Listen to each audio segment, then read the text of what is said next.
Assalamualaikum warahmatullahi wabarakatuh. Sebelumnya terima kasih kepada Bapak dan Ibu guru, dosen, pembimbing dan penguji.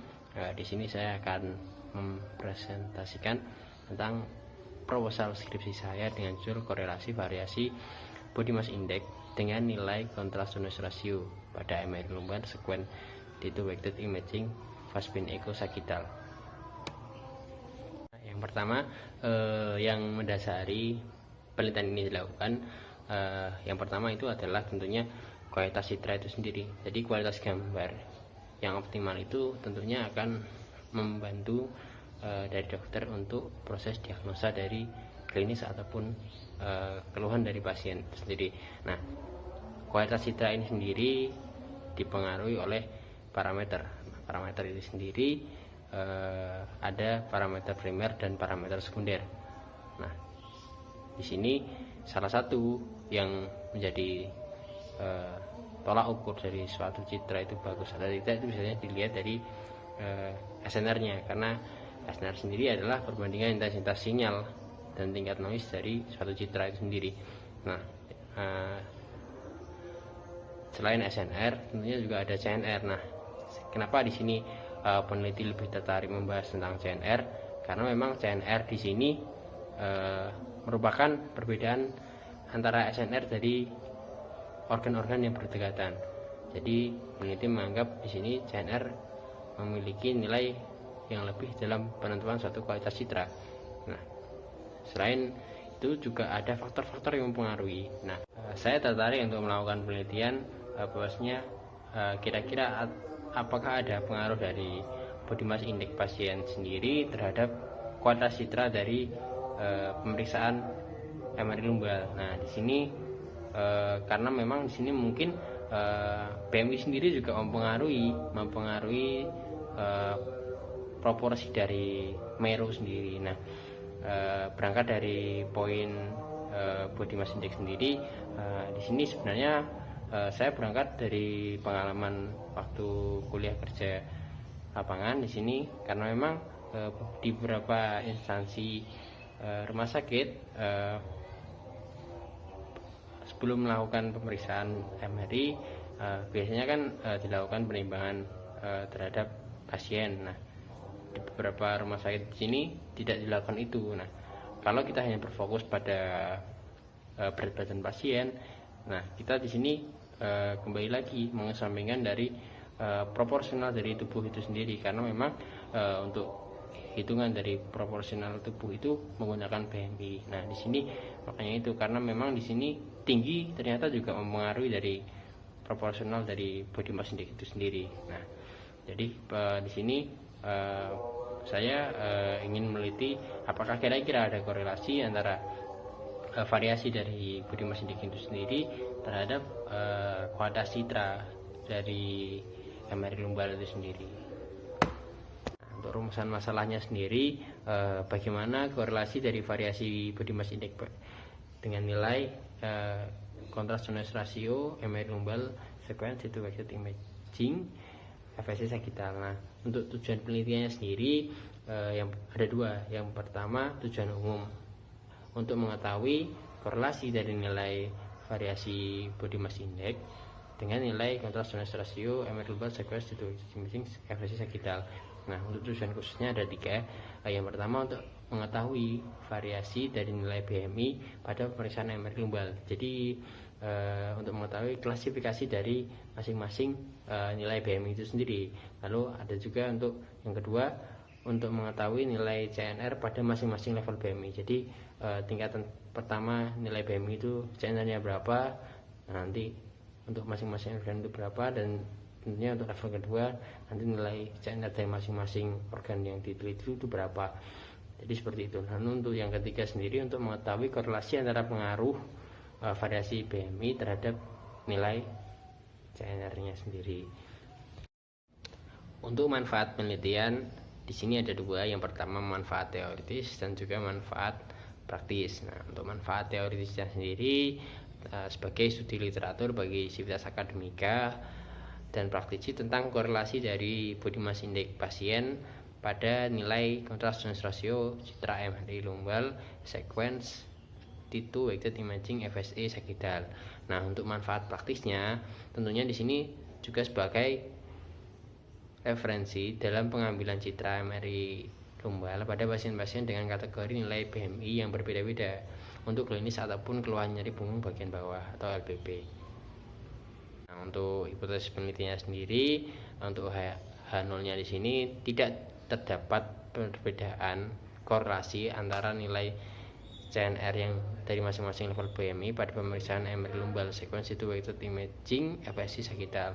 Nah, untuk H1-nya terdapat perbedaan korelasi nilai CNR pada masing-masing level BMI pada pemeriksaan MRI lumbal sequence itu weighted FSI sagittal. Jadi dari masing-masing variasi BMI-nya terdapat perbedaan nilai. Nah, nantinya agar bisa dikorelasikan untuk tinjauan pustakanya sendiri, yang pertama tentunya tentang pemeriksaan dari MRI lumbalnya sendiri. Terbagi dalam 3 subbab, yaitu yang pertama pengertian dari MRI lumbal itu sendiri, lalu ada anatomi imaging MRI lumbal, lalu ada juga prosedur pemeriksaan dari MRI lumbal.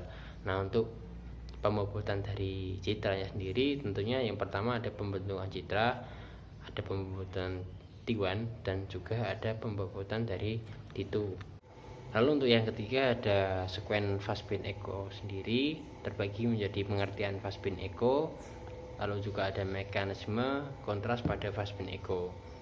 Lalu untuk yang keempat ada karakteristik dari kualitas citra. Yang pertama tentu ada penentuan kualitas citra pada MRI, meliputi SNR, CNR, spatial resolution, dan juga scan time.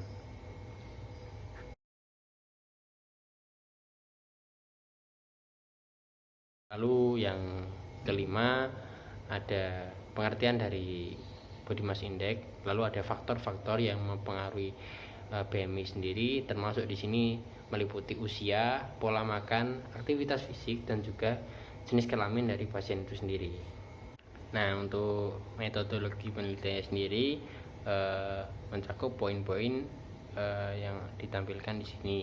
Nah, lalu untuk metodologi penelitiannya di sini, yang pertama jenis penelitian yang dilakukan adalah penelitian analitik observasional dengan pendekatan prospektif. Nah, lalu untuk populasi dari sampelnya sendiri adalah pasien yang melakukan MRI lumbal di Rumah Sakit Umum Dr. Saiful Anwar Malang. Nah, untuk sampelnya sendiri adalah beberapa pasien dengan keluhan nyeri punggung bagian bawah dengan memperhatikan tingkatan dari masing-masing BMI tiap pasien. Nah, untuk samplingnya sendiri adalah yang telah memenuhi kriteria inklusi dan juga eksklusi.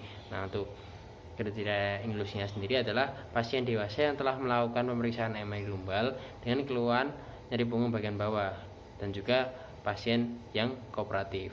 Nah, untuk kriteria eksklusinya sendiri adalah pasien dengan post metastasis pada area lumbal, pasien dengan post trauma lumbal, pasien dengan hipofisis pada area lumbal yang luas, dan juga pasien dengan tumor pada area lumbal. Untuk besaran sampel pada penelitian ini, peneliti menggunakan rumus Lovin dalam menentukan jumlah sampel yang akan diambil. Jadi sebelumnya sudah dilakukan studi pendahuluan dan di sini diperoleh angka 150 pemeriksaan pasien MRI lumbal dalam rentan waktu Januari sampai Desember. Studi pendahuluan ini dilakukan di instalasi radiologi Dr. Saiful Anwar Malang, tepatnya di instalasi MRI Pavilium. Nah, maka diperoleh pemeriksaan rata-rata tiap bulannya yaitu sebesar sekitar 12,5 dan dibulatkan menjadi 13. Nah, untuk rumus Lovin-nya sendiri diturunkan dengan margin errornya sebesar 5%, maka diperolehlah angka 13. Nah, di sini juga memperhatikan beberapa variabel. Yang pertama ada variabel bebas. Nah, di sini variabel bebasnya adalah tingkatan dari nilai BMI dari pasien itu sendiri. Lalu ada variabel terikat. Variabel terikatnya di sini adalah hasil citra dari MRI lumbal, sequence weighted imaging Fastbin Echo sagittal, dan nilai dari CNR-nya. Lalu untuk variabel kontrolnya di sini adalah meliputi parameter dari pemeriksaan MRI lumbal, sequence tissue-weighted imaging, FSC sagital. Instrumen penelitian di sini meliputi alat dan bahan pada penelitian ini. Antara lain yang pertama tentunya adalah modalitas dari MRI itu sendiri. MRI di sini menggunakan MRI 1,5 Tesla dan juga coil vertebrae. Lalu juga ada alat ukur tinggi badan dan berat badan, lalu ada juga komputer tentunya dan juga kalkulator, lalu juga ada lembar observasi. Lalu untuk definisi operasionalnya, yang pertama tentunya adalah pengertian dari BMI itu sendiri, lalu juga ada turunan rumus untuk mengukur BMI dengan rumus BMI sama dengan berat badan per kilogram dibagi dengan tinggi badan kuadrat. Nah, lalu untuk yang kedua adalah pengertian dari CNR-nya sendiri. Nah, lalu juga ada rumus untuk menghitung CNR-nya sendiri, yaitu adalah CNR adalah sama dengan SNR untuk organ A dikurangi SNR dari organ B, di mana A dan B ini diperoleh dari daerah yang saling berdekatan itu tadi. Lalu juga ada pengertian dari MRI lumbal untuk yang ketiga, pengertian MRI lumbal. Lalu juga yang keempat adalah pengertian dari sequence tissue-weighted imaging fast-spin ekosagital. Lalu juga termasuk besaran dari nilai TR dan nilai TI-nya. Untuk nilai TR-nya di sini adalah 2900 dan nilai TI-nya menggunakan TI 100. Untuk prosedur pengumpulan datanya, yang pertama tentunya pasien dari MRI lumbal ini. Nah, tentunya disesuaikan apakah masuk dalam kriteria inklusinya apa tidak. Lalu ada proses pengukuran tinggi badan dan berat badan pasien. Lalu untuk tahap pemeriksaan, nah di sini kita menggunakan sequence tissue-weighted fast-spin ekosagital. Lalu untuk selanjutnya pemeriksaan selesai. Nah, setelah pemeriksaan ini selesai, maka hasil citra dari tissue-weighted imaging fast-spin ekosagital ini tadi mulai diambil ROI-nya. Jadi titik-titiknya sudah ditentukan, lalu masing-masing titik ini tadi dicatat nilai SNR-nya dari hasil ROI-nya tadi. Lalu dilakukan analisis kira-kira sudah tepat atau belum titik yang diambil dan juga nilai SNR-nya. Lalu nilai SNR ini tadi diisikan pada tabel. Nah, setelah diisikan pada tabel SNR, lalu mulailah dilakukan perhitungan nilai CNR dari SNR yang sudah diperoleh. Setelah itu dilakukanlah analisa. Untuk analisa datanya sendiri, yang pertama tentunya hasil data tadi, yaitu hasil perhitungan CNR dari nilai SNR-nya sendiri. Lalu setelah itu dilakukanlah uji ANOVA. Lalu dilakukan pengkorelasian, kira-kira ada korelasi atau tidak. Jika ada korelasi, maka akan dilakukan uji korelasi Pearson. Lalu jika tidak ada korelasi, maka akan dilakukan uji post hoc test. Untuk form pengambilan datanya, untuk tabel yang pertama meliputi usia, jenis kelamin, berat badan, dan tinggi badan pasien. Nah, nanti dihitung, maka ditemukanlah atau dihasilkanlah nilai dari BMI-nya sendiri. Lalu untuk tabel SNR-nya, karena kita menggunakan uji ANOVA, jadi yang pertama di sini mungkin kita akan ada tabel. Jadi di proposal ada tabel bahwasanya setelah dilakukan ROI dari masing-masing organ, maka ditemukanlah atau mungkin dihasilkanlah nilai SNR-nya. Jadi nilai SNR-nya tadi dicari rata-ratanya dan juga di total. Jadi dari masing-masing variasi BMI-nya nanti dilakukanlah didapatkanlah kesimpulan dari masing-masing organ tadi. Lalu setelah itu dilakukanlah perhitungan CNR-nya. Jadi untuk masing-masing organ yang berdekatan dilakukanlah pengurangan. Jadi di sini ada CE itu cauda equina dikurangi corpus. Jadi nanti keluarlah hasil dari CNR-nya. Lalu di sini juga akan dilakukan uji ANOVA juga. Jadi di sini ada variasi dari BMI itu sendiri, meliputi nilai-nilai dari variasi BMI untuk organ dari kauda equina yang dikurangi dengan korpus itu tadi, yaitu menghasilkan nilai CNR di situ. Jadi kita lakukan rata dan juga dilakukan standar defisiasinya berapa, jadi bisa disimpulkan di situ apakah ada perubahan ataupun perbedaan dari masing-masing nilai CNR dari masing-masing organ ini tadi.